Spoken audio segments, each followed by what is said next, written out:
The recent withdrawal of the Philippine Coast Guard vessel Teresa Magbanua from Sabina Shoal in the South China Sea highlights China's success in blockading the area and cutting off supplies to the vessel.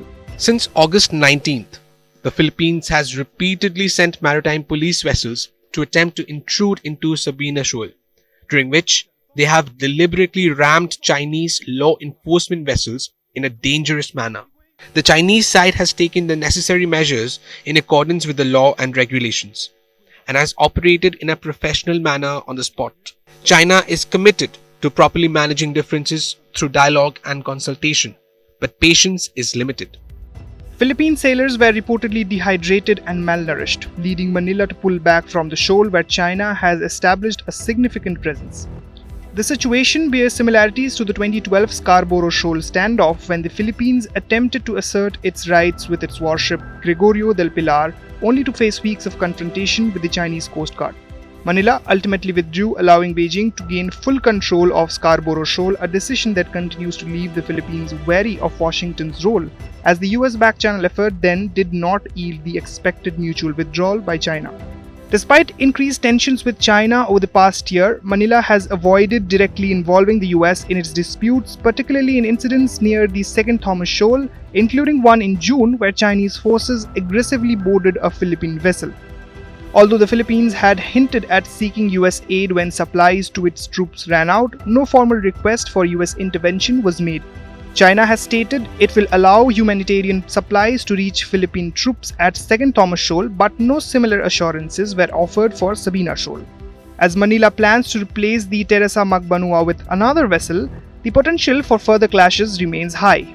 The US response to the growing China-Philippines tensions has been cautious but supportive.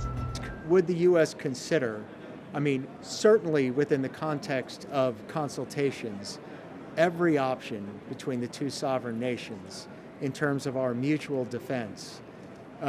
Escort of one vessel to the other is an entirely reasonable option within our mutual defense treaty among this close alliance between the two of us.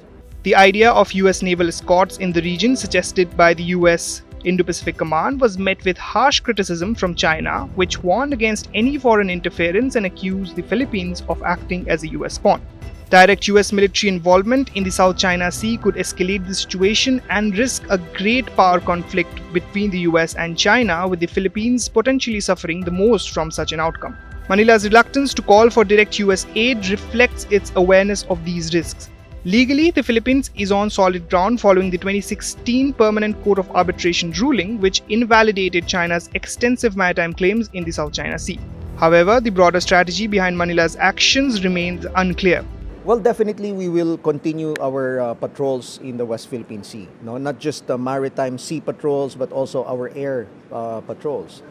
Because it is our obligation, it is our job to do that, to protect our rights, our sovereignty, and our rights in the West Philippine Sea. While it is asserting its legal and moral rights, there is no clear path forward, and the potential for escalation with China is growing. The involvement of the US, particularly through the expansion of the Enhanced Defense Cooperation Agreement and the presence of the US Typhoon missile system in northern Luzon, has further complicated matters, entangling South China Sea disputes with Taiwan tensions. China's increasingly aggressive behavior in the South China Sea has been a source of concern for regional actors and global powers alike. Its expansive claims and coercive tactics have escalated the situation, fueled by rising nationalism since 2012. However, territorial disputes are deeply tied to perceptions of sovereignty, making them among the most difficult conflicts to resolve.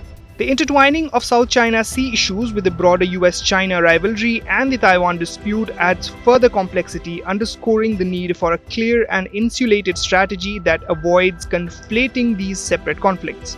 The ongoing South China Sea dispute, particularly between China and the Philippines, highlights escalating tensions tied to territorial sovereignty. For now, a strategic and cautious approach is essential to prevent further entanglement with broader US-China rivalry and the Taiwan conflict. Bureau Report, India Today Global.